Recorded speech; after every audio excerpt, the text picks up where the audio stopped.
Israel ও লেবাননের যুদ্ধবিরতি আরও ৩ সপ্তাহ বাড়ানো হবে। মার্কিন প্রেসিডেন্ট ডোনাল্ড ট্রাম্প ঘোষণা দিয়েছেন, তিনি আশা করেন এই বাড়তি সময়ে দুই দেশের নেতারা বৈঠকে বসবেন।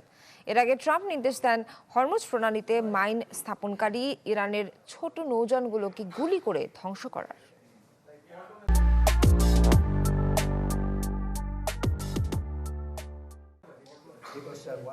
হাতে অনেক সময় আছে, কিন্তু ইরানের সেটি নেই।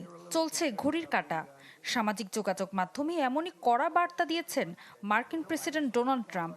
ইঙ্গিত দিয়েছেন ইরানের সাথে চলমান সংঘাত করার জন্য তার উপর কোনো চাপ নেই, বরং সময়ের চাপ তেহরানের ওপর বলেই হুঁশিয়ারি দেন তিনি। এদিকে ইসরায়েল ও লেবাননের মধ্যে চলমান নাজুক যুদ্ধবিরতি আরও ৩ সপ্তাহ বাড়ানো হয়েছে বলে জানিয়েছেন ট্রাম্প। হোয়াইট হাউসে বৈঠকের পর তিনি শান্তির আশা দেখাচ্ছেন। শিগগিরই একটি টেবিলে বসতে পারেন ইসরায়েলের প্রধানমন্ত্রী বেনিয়ামিন নেতানিয়াহু ও লেবাননের প্রেসিডেন্ট। বৈঠকটি খুবই সফল হয়েছে।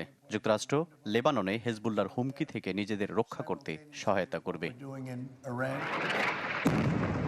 তবে কাগজে কলমে যুদ্ধবিরতি থাকলেও বাস্তবে থামছে না সংঘাত।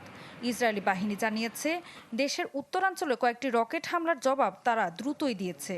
অন্যদিকে লেবাননের দক্ষিণাঞ্চলে নতুন করে বিমান হামলা চালিয়েছে ইসরায়েল। লেবাননের তথ্য অনুযায়ী মার্চের পর থেকে ইসরায়েলি হামলায় নিহতের সংখ্যা বেড়ে দাঁড়িয়েছে প্রায় ২৫০০-এ, আহত ৭০০০-এর বেশি। এদিকে ইরান সমর্থিত গোষ্ঠী হেজবুল্লাহ দাবি করেছে তারা ইসরায়েলি অবস্থানে ড্রোন হামলা চালিয়েছে এবং একটি নজরদারি ড্রোন ভূপাতিত করেছে। সংঘাতের মধ্যেই মধ্যপ্রাচ্যে সামরিক উপস্থিতি জোরদার করেছে যুক্তরাষ্ট্র। একসাথে ৩টি বিমানবাহী রণতরী মোতায়েন করা হয়েছে। USS George HW. Bush, USS Gerald R Ford এবং ইউএসএস আব্রাহাম লিঙ্কন। এছাড়া হরমুজ প্রণালীতে ইরানি নৌ তৎপরতা ঠেকাতে কঠোর নির্দেশ দিয়েছেন ট্রাম্প। বলেছেন, সমুদ্রপথে মাইন বসাতে এলে ইরানি নৌকাগুলোকে গুলি করে ডুবিয়ে দেয়া হবে। অন্যদিকে ইরানের প্রেসিডেন্ট মাসুদ পেজেশকিয়ান এবং শীর্ষ নেতারা জোর দিয়ে বলেছেন, দেশটি এখন সম্পূর্ণ ঐক্যবদ্ধ।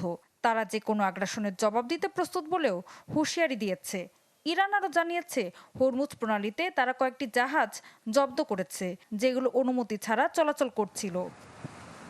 ঋতু সাহা, চ্যানেল 24।